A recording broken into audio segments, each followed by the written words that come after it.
Our next honoree is Paul Pompeo of the Pompeo Group, and he will be introduced by Randy Reed. Thank you, Sam. All right. Turn this around. Okay. Why in the world does a recruiter deserve a Lifetime Achievement Award? Because Paul is not a recruiter, he is the recruiter for the lighting industry.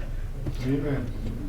Paul started his career at Search West in Southern California in 1986. Did he start his career with a bang? He did not. There were 30 people in his class in 6 different offices, and Paul was number 30 in getting his client, or getting his first placement. So he was last. He was last out of 30. But of those 30, Thanks, Randy. hold on, Mark, always a wise guy. Of those 30, he's the only one still recruiting. Okay? So he learned a lot. Slow start, but he learned a lot. When Paul began his career, recruiters were local and some were regional, but you really didn't have industry recruiters. Think about it. In the 80s, you didn't have specialization. You had maybe somebody that recruited local, a little bit of regional. So if you worked in LA, you would place candidates in LA. Well, Paul wanted to open that up, and he began studying something called Thomas Guides. Anybody know what Thomas Guides are? Okay, so he would look up companies, then he'd call to find out their director of engineering, and he found a lighting company in New York in need of people. And much to the astonishment of his boss, he placed a person in a lighting company in New York, and that was a big deal at the time. Now, when I interviewed Paul for this award, he told me something I thought was kind of interesting. I want to share it with you. When I first began achieving success as an executive recruiter, I still felt that I was on the outside looking in, that many recruiters were perceived as salespeople. I didn't see myself that way at all, and I really wanted to be part of our industry and help and to contribute. That led me to get involved with the IES, later joining our local board, and eventually becoming president of our local section in New Mexico. That's correct. And this is Paul's words, it led me to writing about recruiting, hiring and careers, both for industry articles, as well as ultimately becoming an LD+A columnist. It led me to speaking at industry events, being involved with emerging professionals, and getting us involved in examining women's roles in our industry, and more recently, approaching the subject of diversity in lighting. Now, that company in New York, that was Osram. The person he recruited was Bob Horner. Okay? Welcome, Paul.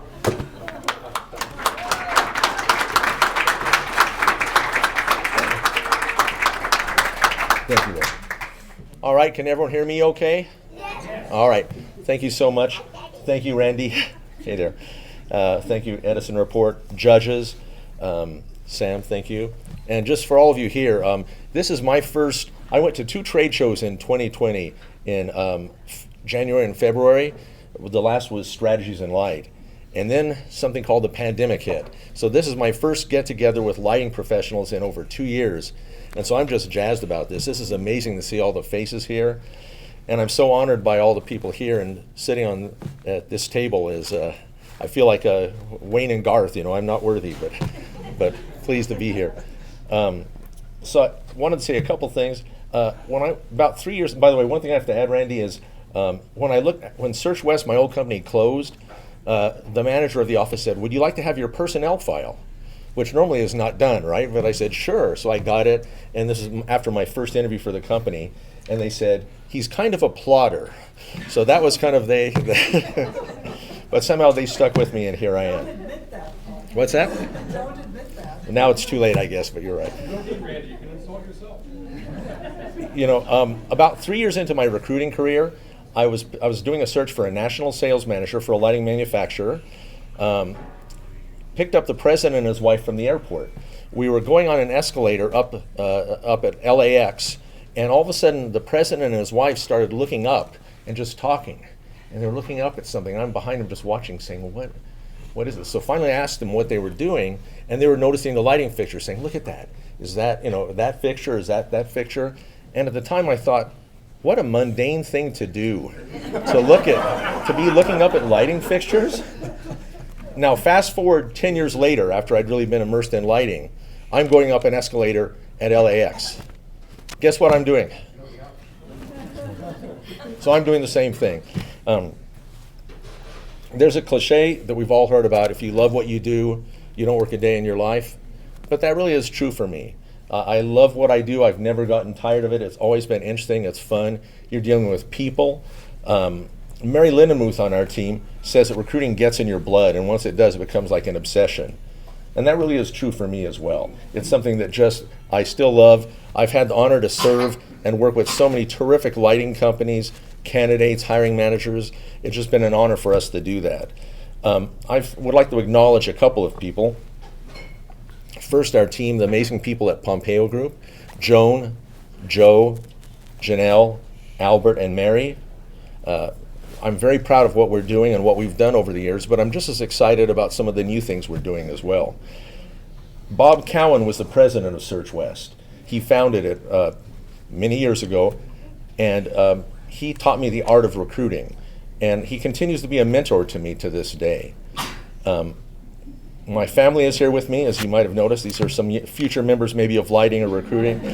So I want to acknowledge them. My wonderful wife, Grace, my sons, Carson, Cooper, and Miles, who have really given a balance to my life that I didn't have previously, which means so much to me. Okay.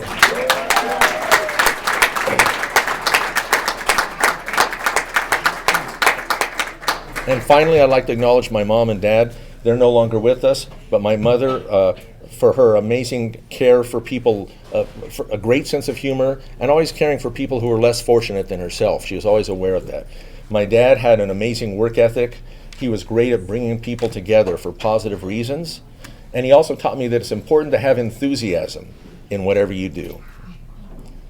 Thank you again for this wonderful honor.